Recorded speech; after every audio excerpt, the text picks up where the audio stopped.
Do me a favor, put a record on. Well, what do you want to hear? I don't give a shit, just fill it.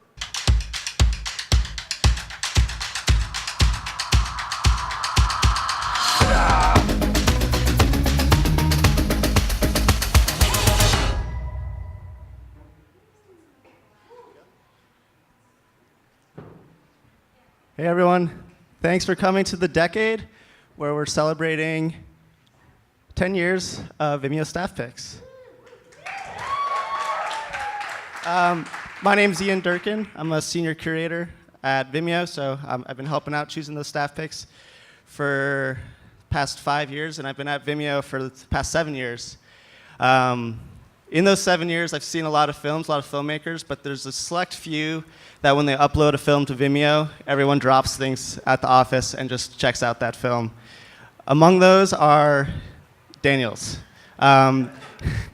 These guys broke the mold for what we knew to expect in music videos and narrative films.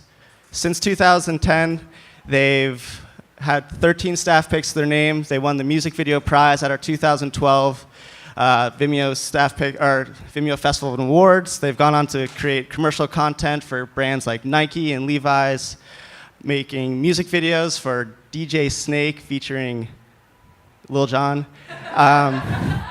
and most recently blowing away audiences with their feature film Swiss Army Man. So without further ado, Daniels.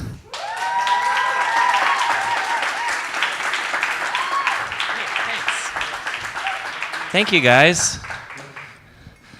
This talk's gonna be awesome. Woo! Thank you so much for coming. I know you guys have a ton of things you could be doing, like watching other movies, drinking at that bar right outside, just 10 feet away. So appreciate you guys deciding to be here. Just as a warm-up exercise / guilt trip exercise, on the count of 3, everybody just laugh riotously like we've told a really great anecdote, and then give us like spontaneous applause, just in case there's anyone like within earshot who's like thanking about coming in. Okay, ready, guys? So 1, 2, funny joke, 3. Oh, shit! That's good! That's good! Yeah! Okay. Shut up. We don't want to overhype it. It's not going to be that good. Okay, thank you, though. Thank you. All right, we have a lot to get through. Oh, they're curious. Oh, no, they ran away.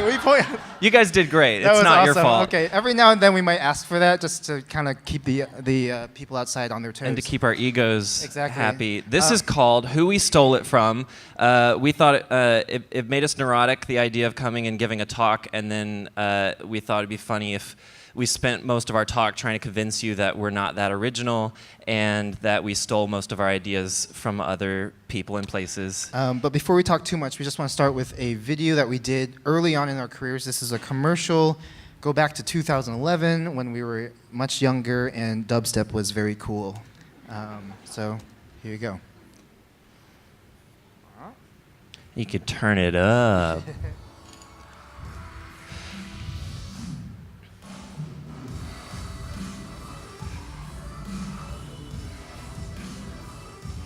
Anybody know what Weetabix is? It's a weird British cereal. This is Weetabix for kids. It's the sugary, chocolatey version of it. It tastes terrible.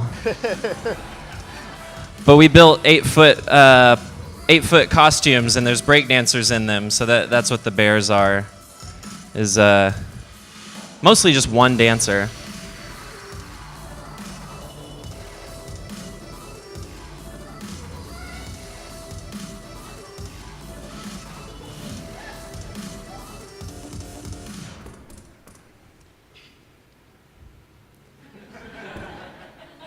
New Weetabix chocolate spoon size. Fuel for fun.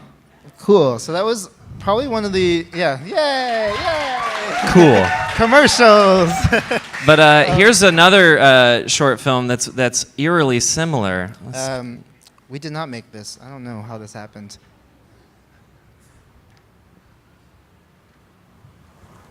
It's a beer commercial for kids.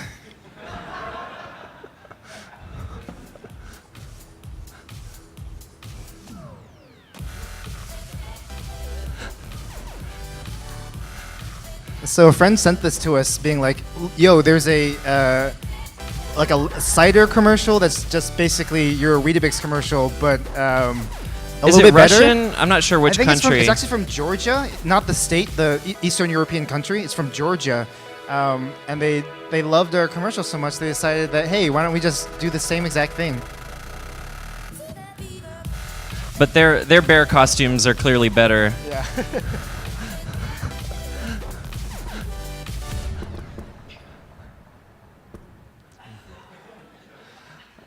So they riffed on it. They changed a few things.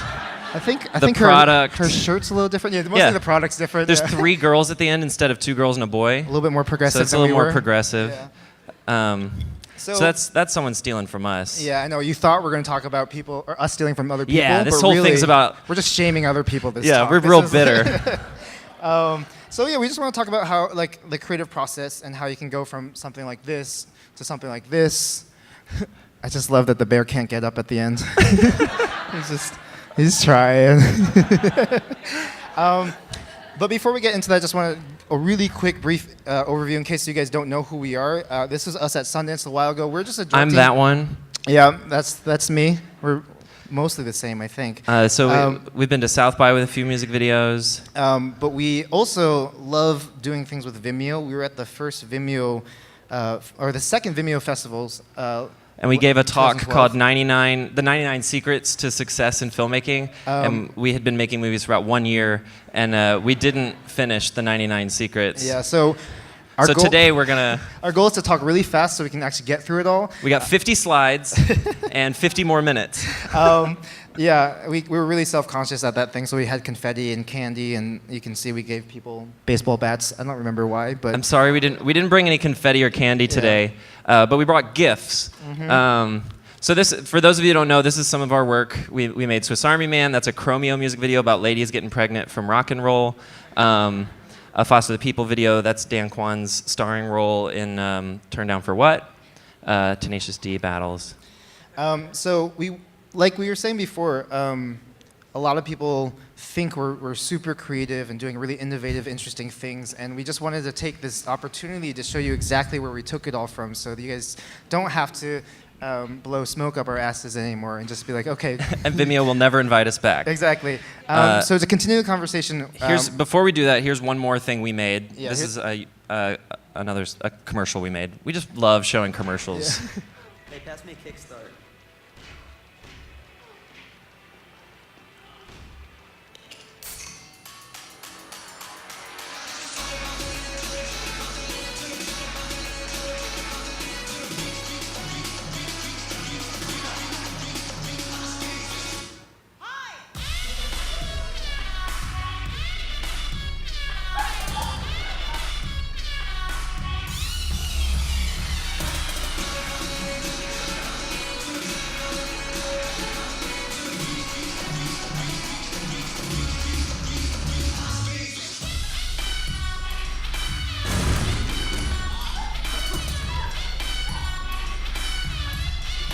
Okay, so you guys get the idea. I think it goes on for a little bit longer.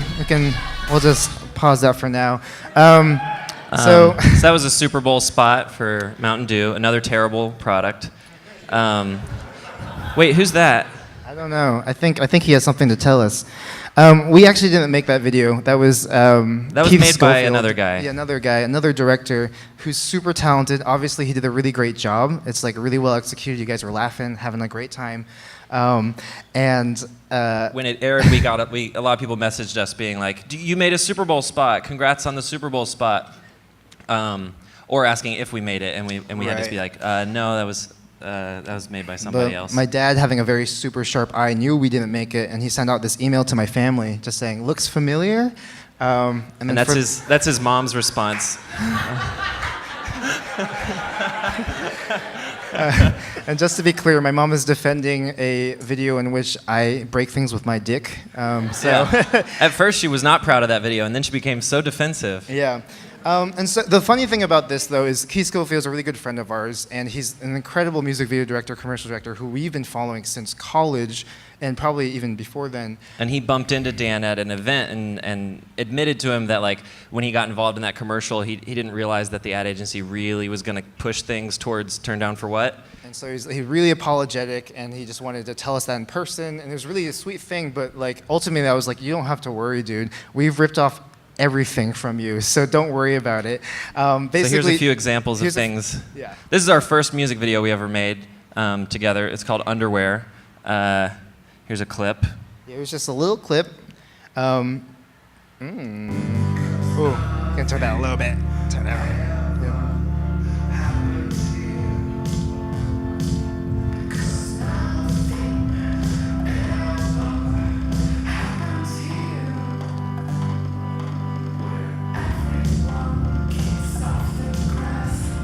So his jiggly legs there, that's an effect called slit scan, where you make kind of like layer by layer things move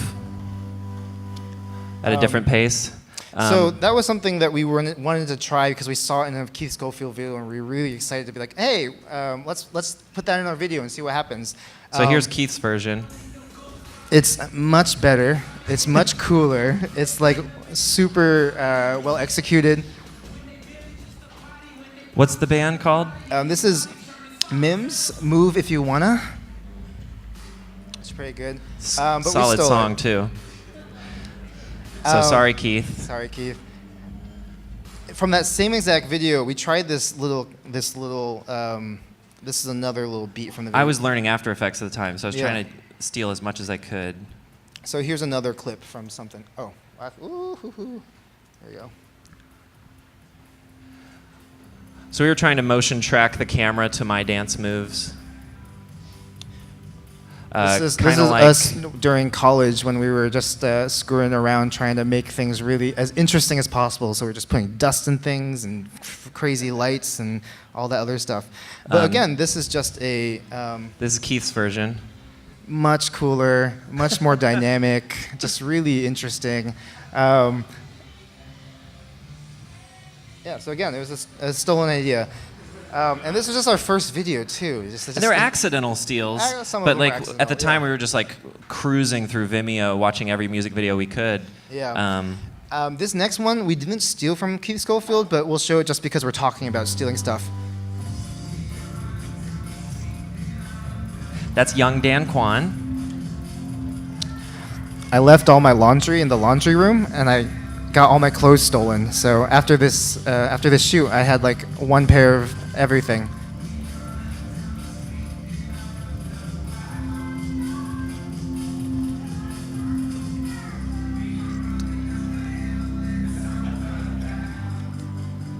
Oh, underwear. Yeah. So it's pretty cool. It's really fun and funky. Like it's super original. Where do they get that like really spotlit look and the Oh yeah, flashing? I don't know. spotlights and Yeah. clothes. This is by Megaforce, another great music video directing trio. It's just a group. There's like 4 of them. Yeah. But ours is better, obviously. Look at how shitty this looks. So basically the whole video, we just took everything. We just took everything we could. And the funny thing is, like, we put it out there and it did really well. And this is a comment that someone wrote. They said, this is going to get so ripped off, which is really funny. But we also got called out because right after that comment, this person said, ripped off? Really? We've seen all these ideas in other videos recently. Regardless, I did enjoy watching this. So that's So that was a little backhanded compliment. yeah, I like that. And then I really like the next comment. Really good, nothing new, but a great reuse of well-established techniques. These guys must have masturbated to Vice magazine when they were growing up. Yeah, we didn't have Vice magazine, but We probably would have, yeah. I more masturbated to Spike Jonze director's DVD, which was like one step removed from Vice magazine. And I just had old-fashioned porn, so you know, it's pretty Weird. good. Yeah. We ripped that off for other videos. So His porn addiction. so even though we stole all those things, yeah. You think your family's watching? Yeah, probably. My dad is definitely. He's like, cool, email. So obviously we took all these things, we put it in a video, we put it out there, and the weird thing was like, you know, a few months later, we saw this DJ Got Us Falling in Love Again Usher video, directed by Hiro Murai, really amazing director who's killing it right now.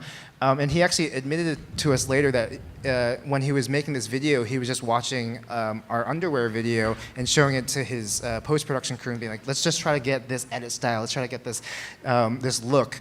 Again, it's so much better. It has Usher instead of us, so. Yeah. And then actually we got an email from a dancer from, I think, Brazil, who told us that she was working on a Ricky Martin video, and they showed all the dancers for the video, our underwear video, to be like, I want you to dance like these guys. These really weird, ugly, sweaty guys. Just try to imitate as much as possible. I don't think they pulled it off. Yeah. They all look beautiful. Still looks a little sexy. And so the funny thing about all this is like the circle of stealing just kind of continues. It kind of keeps going, and there's no really way to parse out who really owns what ideas and what actually constitutes as an original thought. Yeah, and I think like the especially when giving a talk about your work or doing a Q&A, you know, like a lot of times it's all about like the originality and like you came up with such great ideas, and we thought it would be especially fun to try to like deconstruct that a little and try to connect our work to what came before it as well as what came after it, and then I don't know, see if we could pull anything interesting out of that discussion. I think we did. We've had a weird week. You know, we don't think much about what we stole. It's been a But while working on this process. project, we came up with like a really interesting quote that we just want to share with you guys. You guys can write this down, share it on Twitter if you want to.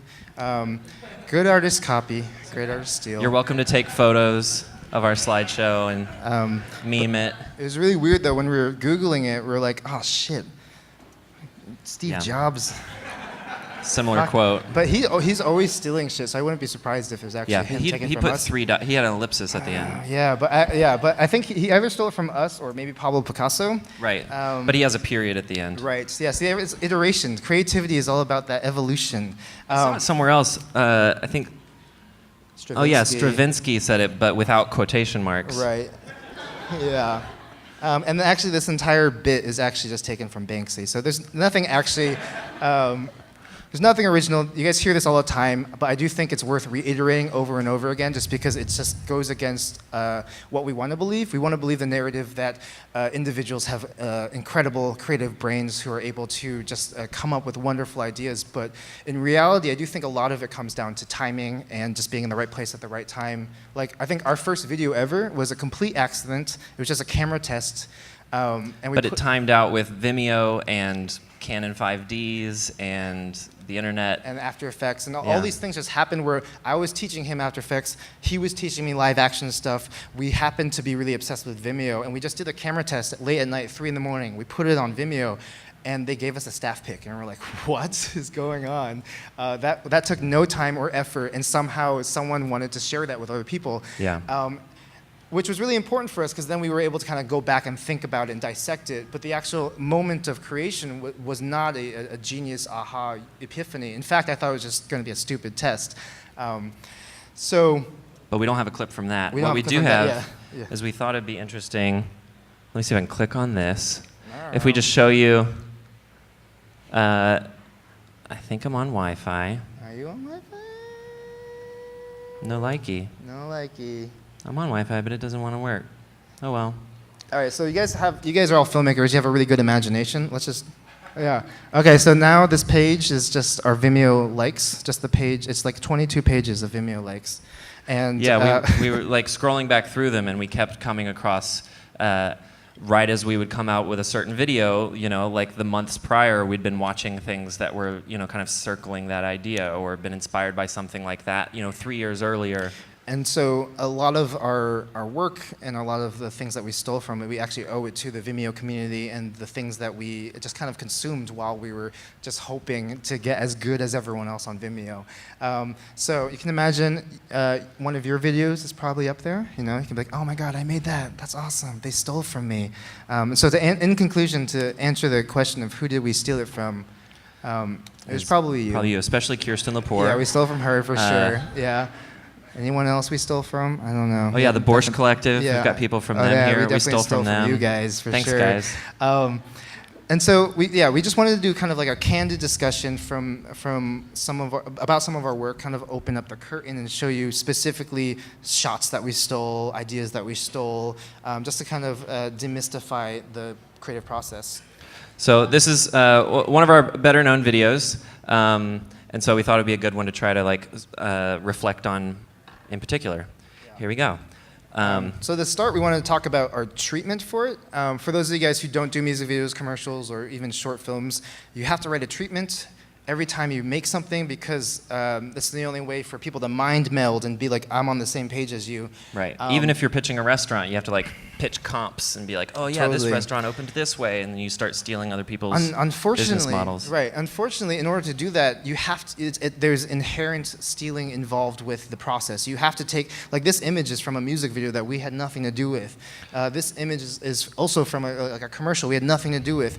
All these pictures are just things that some other artists spent hours of their life trying to come up with, and we're kind of piggybacking on them and just being like, hey, we're gonna do this, so that the client can understand and everyone can agree. And so even though it's not the most, like, especially when you're trying to do something really original, something that no one's ever seen before, it's not the best process for creating, but it's kind of baked in and inherent in the process. And it can be, we've found, like a great process as long as we end up combining images, you know? And by pulling things, it suddenly kind of like gets our brain churning in a way that, like, when we don't write treatments, sometimes we find ourselves at a loss when we get to the creative point of like talking to a production designer. We're like, I don't know what I want it to look like. I wish I could rewatch Terminator 2 right now. That the only original image on this entire thing is the belly with the skin. Oh, that's Dan's young belly button. No, that's my friend from high school. I'm so sorry. Tom Angeli's belly button from high school. I'm sorry, Tom. Screwing around with a leaf blower, but everything else here is clearly stolen from someone else. Oh yeah, at one Little bit point, of hot fuzz. At one point in the treatment, we were supposed to blow leaf blowers all over people's faces, but then the faces would invert and flap and become really fleshy and all that stuff, and it got cut. But that's why the image is there. One day, well, you guys can take that idea if you want to. Well, it's kind of like if we had done that, that would have been like Chris Cunningham. Totally, that's who we would have been ripping totally. off. Yeah, I think, you know, whenever you work on a project, you have an image or two that you really hope that your project can actually reach that to the same level. And I think this is always going to be the one that we missed. You know, we never really got to this We've never made anything that good. Yeah. That's our like goal. Yeah, sometime one day. before we die, to make a piece of art that good. This was another idea we stole, but it didn't end up in the video. Originally, it ended in a Taco Bell, where the party falls into a Taco Bell and they all eat chalupas to the beat. The budget was really tight, and we just wanted a little extra money, so we're like, hey, let's just get some branding. Yeah, I was trying to steal from the brands that stole from, you know, other artists, like just to complete that circle. But it was very important to me that it be Taco Bell, which like we couldn't get permission. I don't know why. Yeah. So that even with all these images, it wasn't really enough for the artist to be like, oh great, this is an awesome idea. Mostly because it was just like, we're gonna have boners breaking things and boobs are gonna be moving. So and of course DJ Snake's French, and so all the words kind of didn't work for him in the treatment. So they asked us to create a non-word based pitch. Yeah, like a visual, like movie. So we made sizzle this, reel. which when we rewatched it the other day, we were like, wow, here's all our references. So this is a Fatboy Slim video. It's by a directing trio named Tractor. That's some parkour. This is from an Odd Future music video. Yeah. What's that? Is that wallpaper? I think that's wallpaper, yeah. Different dance crazes on the internet. Some Blade Runner, why not? A little bit of Blade Runner. So this is back to that Tractor video. People lose control of their arms in that video. So you get the general idea. This is mostly just so that everyone can be like, okay, this is what we're working on. This is the tone. This is the energy. But again, inherently, you just end up stealing stuff. So here's a couple of like very one-to-one call-outs. We were obsessed with Eric Wareheim's music videos when we were starting out, and we still are. And this is from Pont de Fleur. If you haven't seen it, we just spoiled the best shot, which is this jump off the ladder is just mind-blowing. I know. Here it comes. Nothing in our video. Holy cow. Yeah. Just. Yeah, nothing we do actually achieves that kind of level, but it's still like obviously there. And even this video, the Pont de Fleur video, comes kind of from a Jamaican cultural thing called daggering. It's just like this dance style where it's Which all Diplo about, stole. Which Diplo stole. And Totally. then Beyonce sampled Pon the Floor, right? For Totally. Girls Run the World. Girls so Run the World. it's the cycle, bro. Not as good as the original song though. But dance, like in general, just internet dance trends were a really big thing for us. So here's a Brazilian dance trend called Suro de Bunda. Do you know what it means? I have no idea, but I think it means ass to face really aggressively. Yeah. Because it's just so intense. But the idea is like you get a very attractive girl with super high heels, and they just get a volunteer from the audience. It has to be a guy, and the guy lies down, and he just gets pummeled With a butt. With a butt, and we just loved how like you take the sexuality of dance. Your that- performance is great. I know. Yeah, it looks painful, right? Yeah, you just look unconscious. It kind of was painful. But if you watch these videos, these guys, their faces turn red. They definitely look like they're losing brain cells. And it's so interesting to see the reversal of, usually it's male sexual aggression, and in this kind of specific dance trend, it's the opposite. It's the female taking ownership, like control, and just destroying the dude. And it's just like, as a thesis for the video, it just felt really fun. I remember we showed the video once to a friend, and she was like not into it until this part, and then she was like, because like it starts off like pretty rapey. It's scary, you know. Like he just shows up and humps everything. So it's important that we, this helped us be more inclusive. Here's another inclusive, right? Turned out for what's going to be shown in high schools as like a diversity Hey, guys. inclusive thing. Yeah. So this is a video that we just love these little bits. Again, just this super aggressive sexuality, just really just atypical. This guy's loving this big butt, destroying the house. And like just the idea of shaking the camera while you shake a butt, like we were like, that just is so simple, but it works so well, Right. Here's just like a really simple aesthetic thing that we thought was cool. It's that same video that we pulled the images from, Brent Right. Brower, You Frick. You can kind of see Staff especially pick. staff pick for sure. That's how we saw it. This video just had a really great way of making the chaos very beautiful, and so we wanted to kind of capture a little bit of that slow motion chaos. You can kind of see that the close up below is just a straight ripoff that we did. Though actually on the left they're eating really fancy food. On the right they're actually eating McDonald's. You can't see it, but there's just French fries. Just and burgers. piles of French fries. Yeah. And then, of course, this is just something we've always wanted to do, but we never had the money for it because like practical effects are so expensive.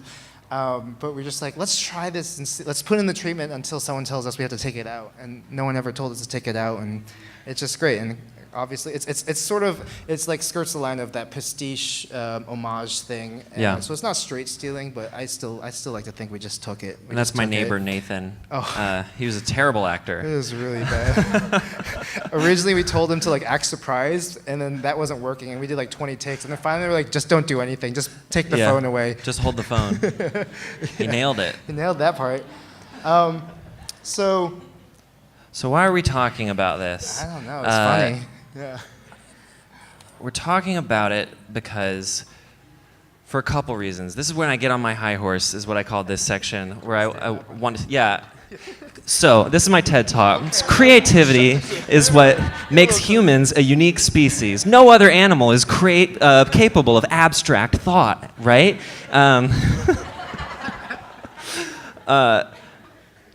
That was really my speech.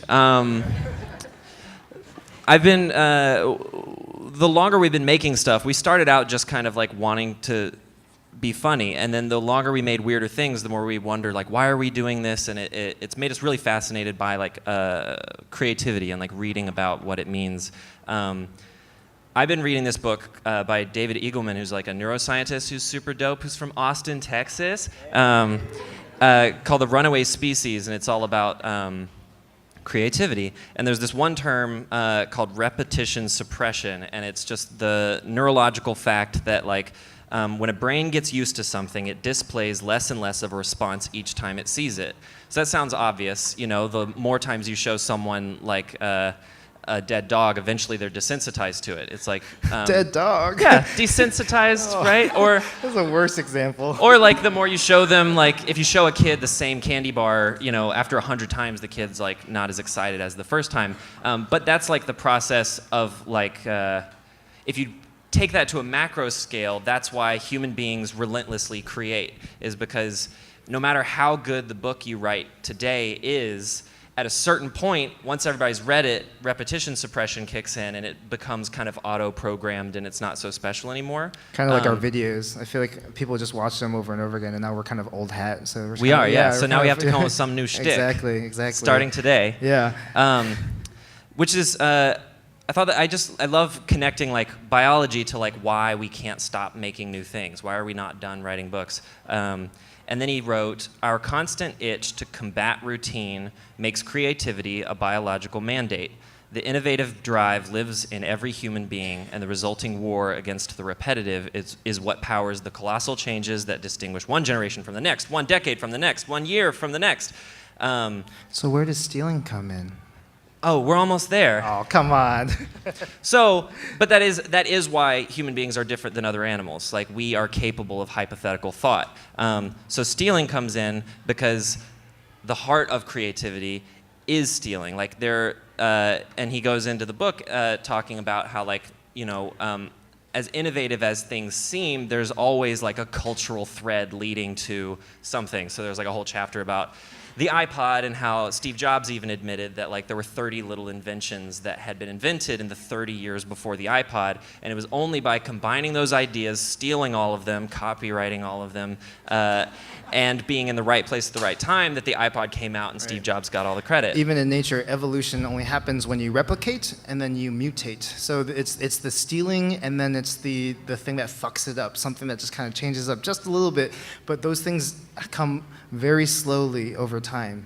So Yeah. it really is a process of stealing until someone fucks it up, and then it becomes something really new and interesting. Yeah, so kind of my point with wanting to do this whole talk was that like our whole conversation culturally about stealing being bad as far as ideas is kind of counterproductive to like human culture making progress. Like, obviously there's like limits to it, but if we all try to never steal ideas, we're actually going to just kind of like stop culture where it's at, because like you have to borrow ideas. We're gonna have all these dead ends that just kind of stop, when really all of these things should be flowing until Yeah. every single one of those tails becomes a new idea. Which then got me thinking about like, you know, who owns an idea, and like the idea of a copyright, and like the idea that Dan's mom is so mad someone ripped off Turned Down for What. And on one hand we were like, yeah, we could have made all that money from Mountain Dew, but we didn't.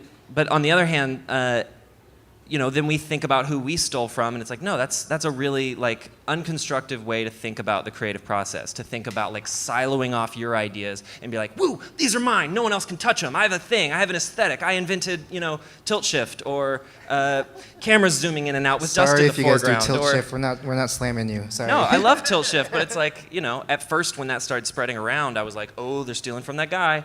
And then, but that was kind of silly of me. So I propose the right to copy, which is that we all have a destiny, which is to ingest the ideas around us, copy them at will, because copying, sharing, and changing ideas is what makes humans unique animals.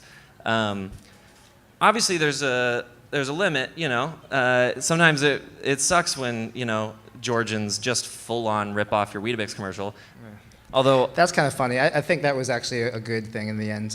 Yeah. But like our friends, you know. Why? Because now we get to use it in the talk, and we didn't have right. to. Yeah, exactly. It's really. yeah, so that's their gift to us. It's a gift is to it helped us, us yeah. realize that we're stealers But too. obviously, we're kind of talking from a place of privilege where we get to work. We've worked long enough that now we get to just make a living doing what we love. Whereas, you know, some people, if you see a bigger corporation taking something from you, that is a really scary and just unfair thing, especially when they can afford the legal costs and you can't. And that gets really messy because that is the case where you really do need and want to hold on to that idea. Yeah, and more than holding on to the idea, you want to hold on to your ability to make a living. So, Yeah. you know, the ethical line is like, how do we make a living off the arts without like combating what is special about the arts in the first place, which is the spread of ideas. So I wrote down some hot takes because I wanted to say something controversial, you know, and not just be. You gotta get this live stream, like just I want some comments. trending. Yeah, for sure. So I wrote down like. You know, if someone stole from you and you're wasting your life fighting those people who stole from you, it's a bummer that you're not just making more good stuff. You know, like it's dangerous. You can get caught up in some legal battle when you could be inventing your next sick thing. If you have your idea and you're trying to copyright it and you're clinging to it for profit, good for you, you're making profit, but it's bad for human beings. If you're spending your life fighting for the profits on your mom's or dad's or dead husband's ideas, you're kind of tarnishing the value and legacy of the one you say you're fighting for. Courtney Love, who sued Jay-Z for stealing a Nirvana lyric, but rap steals lyrics all the time. Or even Marvin Gaye's family. The Marvin Gaye family for Blurred stealing Robin Lines. Thicke. Like, Yeah. what does that add to culture, you know? It's a slippery slope. Lawyers working to keep ideas untouched, pure, and profitable. It's great if you're trying to, you know, ethically keep artists afloat, but if you're trying to get Tom Petty some more money, fuck off. Sorry if there are any lawyers in the No, room. lawyers are, some of them are great because they're fighting for the little guys. Or maybe you'll learn an important lesson from people who know a lot about law. Yeah, so yeah. you're My welcome. dad, sorry, Dad, is a lawyer. If you're stealing your ideas but hiding your influences so that you look clever, you're keeping other artists from riffing off of and improving on your ideas, and also preventing them from judging your original contributions, you know, accurately. You're a coward. Your work should be so good that admitting your sources doesn't hurt it. And if this talk makes you not like our movies, that means we have to make a better movie next time. But I think so- about things like the Coen brothers. I read an interview once where they were working on No Country for Old Men, which is probably one of their best films they've ever made, probably one of the best movies of the past couple decades. And they were so scared that people were going to just see their movie and be like, oh my God, you guys ripped off Terminator 1. Which was actually what they used as the model for the structure and for the characters. But you watch that movie and you would never know. And even now, looking back on it, knowing that that's exactly where they pulled everything from, it doesn't hurt the movie. The movie is incredible on its own. It mutated, it got fucked up in its own way. And I think that is kind of like a litmus test as to whether or not you were able to evolve beyond your influences, is if your stuff stands up on its own. It's almost like every original movie is like 99% stealing and one helpful mutation. Yeah, you know, yeah. like that's the most you can hope for as an artist, is to like, you know, like just to move the evolution of ideas a little bit, Right. you know? But now to bring us back down from our... I have one last quote, which is beautiful. Joyce Carol Oates, beautiful. "The arts, like science, should be greeted as a communal effort, an attempt by an individual to give voice to many voices, an attempt to synthesize and explore and analyze." And I think thinking of the arts as a community is my fave thing to think about. It's also a very Vimeo thing, too. It's a very Vimeo thing, Yeah. and I think Vimeo helped us with that, and like the arts sometimes can feel like you're siloed off alone in a room, and I love the idea that like I'm going to be a better artist if I'm out there sharing and stealing. But to kind of bring us back down, we want to show an instance where, you know, most of the stealing we're pretty okay with, and we're like, oh, this is pretty fun. The inspiration is really something that we're proud of.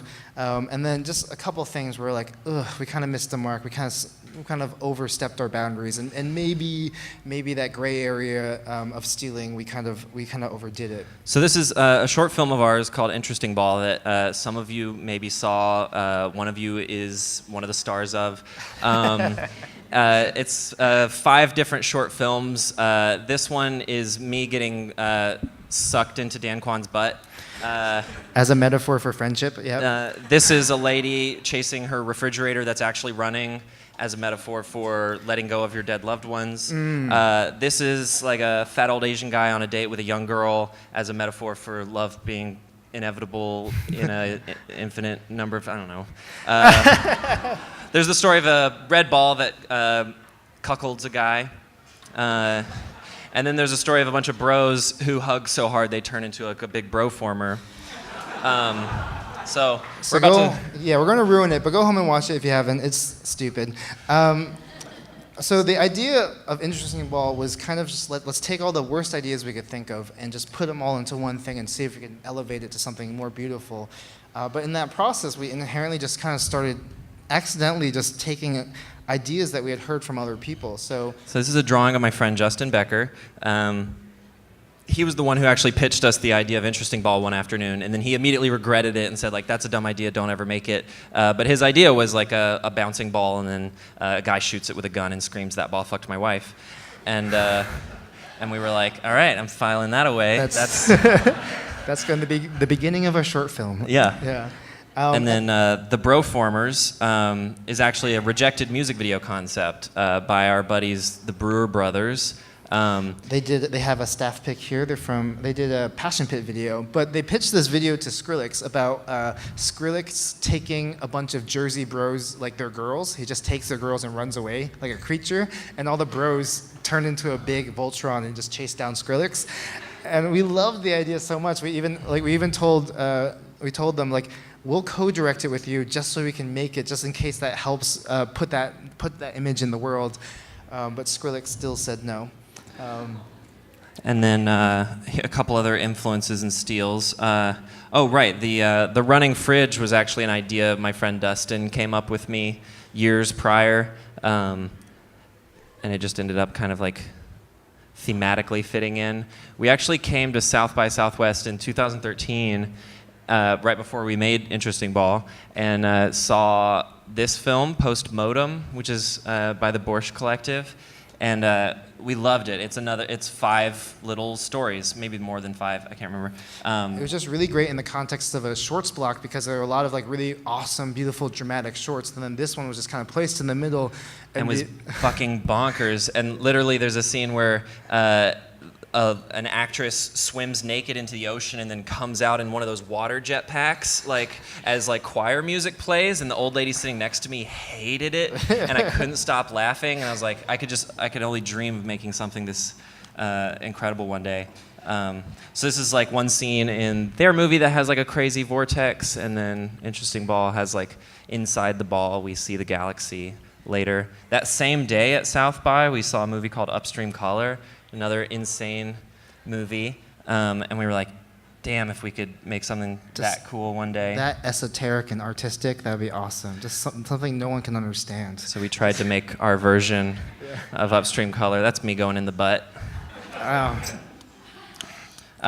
So Interesting Ball, like almost more than anything we'd ever done, was like by design, like just a collection of ideas from like people we knew and things we'd seen, trying to like kind of celebrate the weirdest stuff we had ever seen. For the most part, we're really proud of it and we feel like that's kind of stealing was very successful, and it felt like it was really much still our own piece, even though we were just taking from so many people and places and things.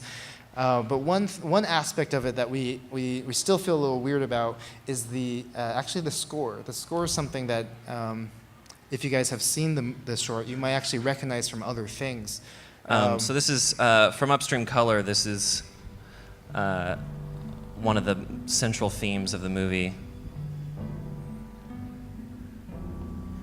Well, turn it up. It feels good. It's real bassy.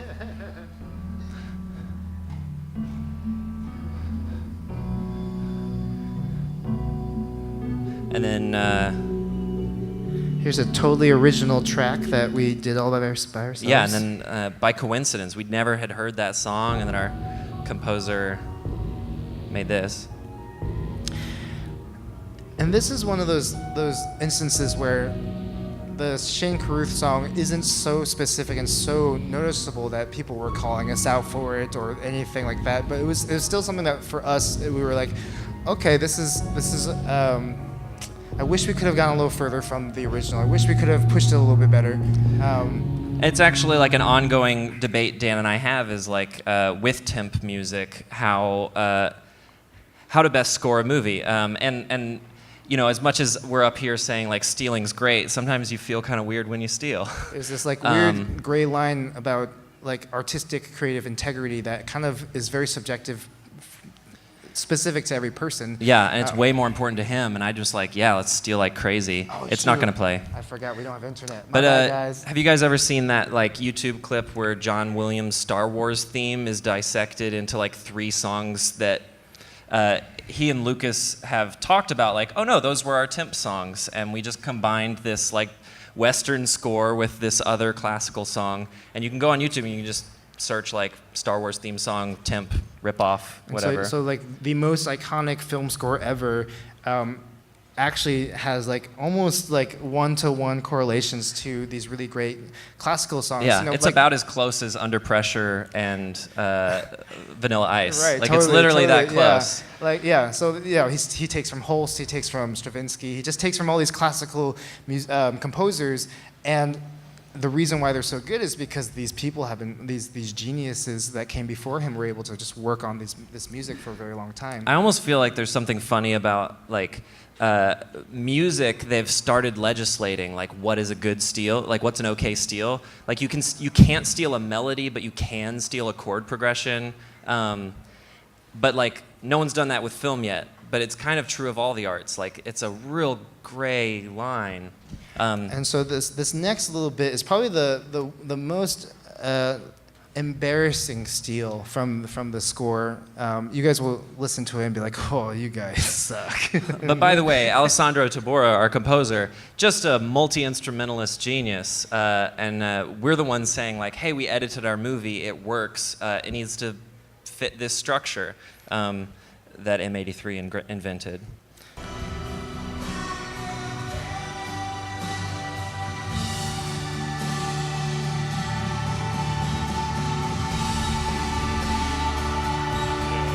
You guys know this song? You definitely heard it in the trailer or two. Yeah. So that was just irresistible. We were editing and the movie wasn't working, and then we put that song in, and suddenly, like, combining these 5 stupid stories worked. So Sandra made this.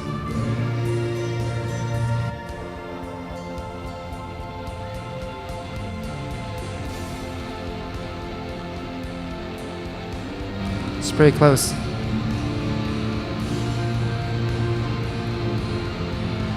I think it would hold up in court, you know? Like, Oh yeah, legally, yeah, that's all that yeah, we matters. did change the chord progression in both songs. It's Didn't just like- steal it was any a melodies. Key change. It wasn't really. There's some key changes. It Yeah. wasn't that big. It's a tough line. I But- don't think we'd get Vanilla Iced. You don't think so? If M83's watching. Right, exactly. He's probably here right now. But the thing we want to kind of point out is just how messy and strange all of this is, and how it's been a learning process for us to kind of figure out how far is too far. And the great thing about that Interesting Ball soundtrack problem that we had was we ended up learning a lot. And then with our feature film, Swiss Army Man, one of the big things we wanted to make sure was that the score kind of stood on its own and felt like it was completely this unique thing. And I think even now that the Swiss Army Man soundtrack is probably one of the best parts of the whole movie. And we probably wouldn't have gotten there and pushed it that far unless we had this really kind of embarrassing, at least for me, he doesn't care, embarrassing experience just taking someone's work and not exactly making it our own and not putting our own stamp on it. Yeah. And that also applied to the narrative content of Swiss Army Man, which that's our feature film. For those of you that haven't seen it, it's a survival film about Paul Dano discovering a farting Daniel Radcliffe corpse, and they go on an adventure to get home and sort of fall in love along the way, and Daniel Radcliffe has a bunch of superpowered body parts. Yay! If you go on IMDb, there's like 20 genres. It's really great. Yeah, that's our proudest achievement, is the ungenreability of it. Yeah. So we thought it'd be really fun to take this really crazy, insane feature film that we did that people were like, it's so insane and so crazy and so original. People described it as original. I think that was in all caps in the trailer even. Yeah, probably. And we kind of want to break down, for us, a way to understand how to steal the right way, because it's such a, like I said, such a blurry line, such a confusing thing, and you can't really tell while you're making what is right and what is wrong. We had like a debate all like last week and the week before about like, you know, like what are the ethics of stealing, you know, and we were talking about things like intent, like why are you stealing? Are you stealing because you have a story that's worth telling? Are you stealing because you want to sell Nutella? Are you stealing because you're lazy, or are you stealing because you want to build upon, you know, the artwork of someone before you? All right, so we came up with these rules. It's kind of like it's less rules, but like these rules that we never had. Exactly. We've never made a movie with these rules. Yeah. So it could totally backfire for you guys if you know try to use them. This is more of like a guideline for after you've come up with an idea and you've started working on it, to just kind of retroactively look at it and be like, okay, is this still my own? Is this still a creative thing that I'm proud to be putting out into the world? And so there's sort of this little Venn diagram. Can y'all see? Can you all see? Yeah, okay. So there's what you want to see, what you have to offer, and how it fits into the big picture.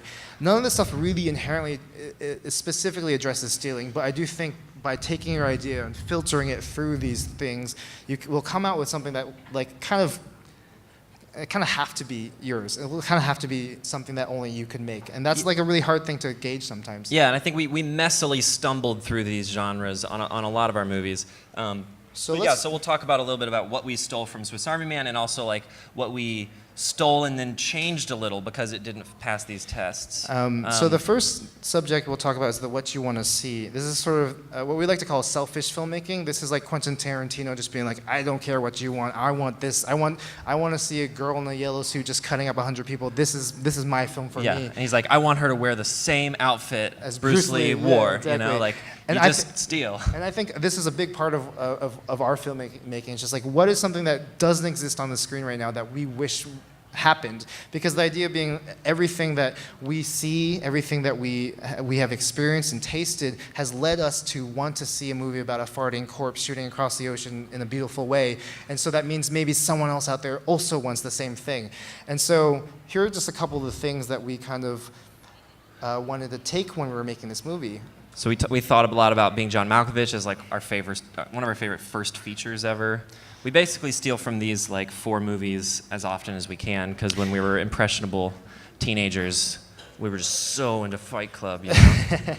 The idea being that when we were making Swiss Army Man, most of our favorite films were these really quiet, beautiful character pieces, and we were so happy that they existed, but we were realizing that there was nothing like the late 90s, early 2000s, Spike Jonze, Michel Gondry, Amelie, like really in-your-face, super aggressive with its stylization. But still an art film, and still like trying to say something. And so we wanted to put that in the shoot world. for the middle. Exactly. But at the same time, the internet happened, and we really wanted to kind of combine sort of what they were doing in the 90s and just see the internet on the big screen, because for the most part, the internet had stayed on the internet at the point when we were working on Swiss Army Man. Yeah, and we were like, how come YouTube is like more entertaining than most movies I'm seeing? We should stick some YouTube in our movie. And kind of parallel to that, on Vimeo there. Vimeo. Yeah. Oh fuck. Oh, okay.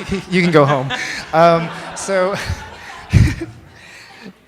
On Vimeo, there were a lot of these indie animators that we were just obsessed with, because they were sort of this like weird subgroup of individuals who could do everything themselves, and the technology had caught up in a way where they could just sit in a room for 6 months and come out and have, you know, the 10 Commandments. They could have something to show the world that was specifically theirs, but so well crafted that you couldn't ignore it. And I think that a lot of that stuff, David O'Reilly, Julia Pott, Kirsten Lepore, Mikey Please, these indie animators were just blowing our minds, and we wanted to be able to take some of that courage to just do your own thing and put it on the big screen.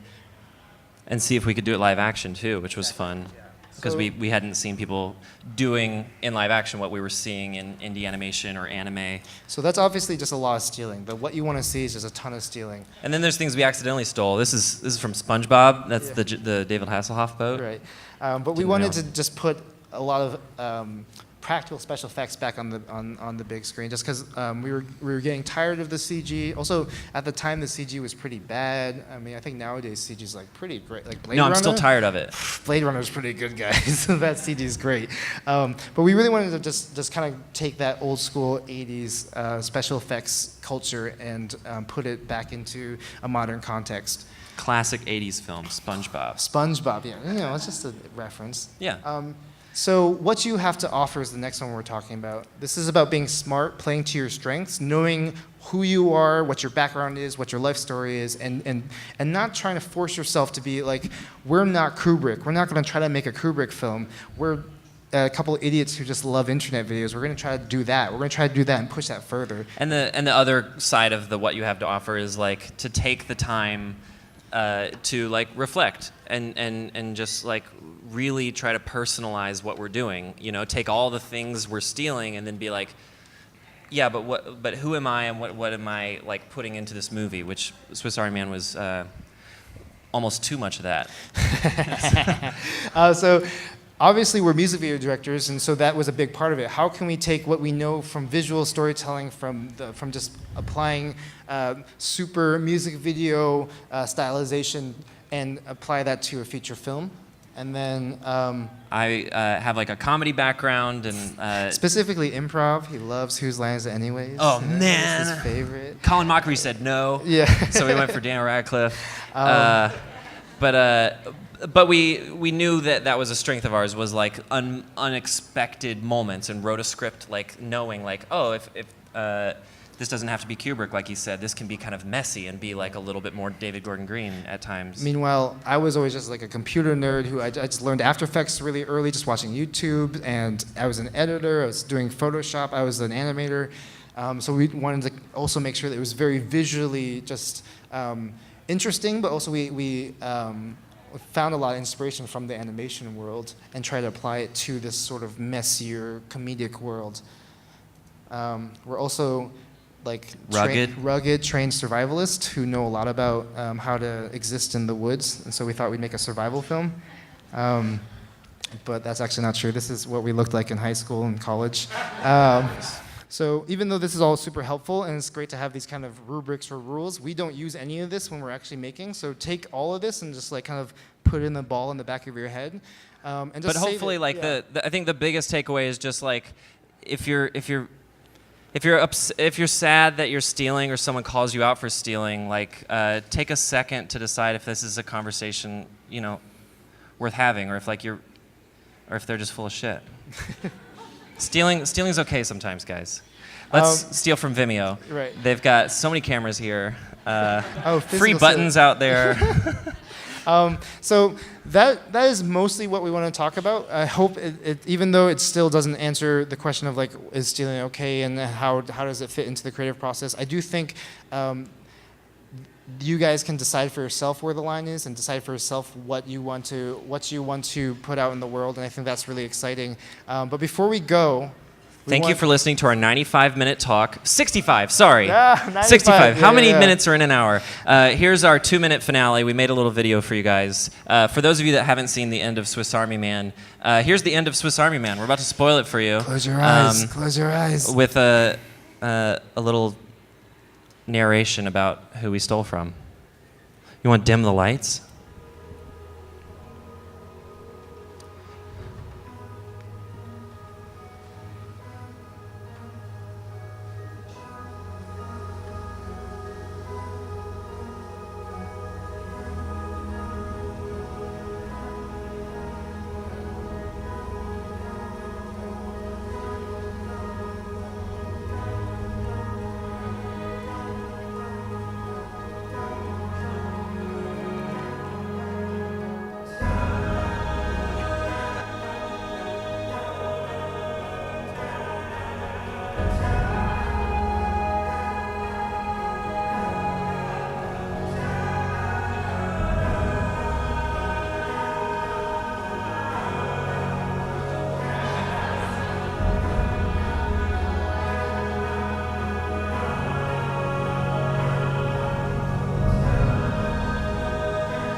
All right, guys. Thank you Thanks, so y'all. much.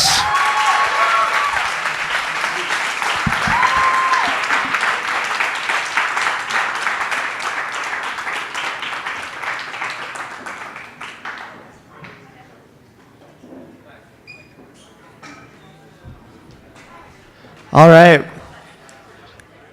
That was amazing. Let's give another round of applause for the Daniels.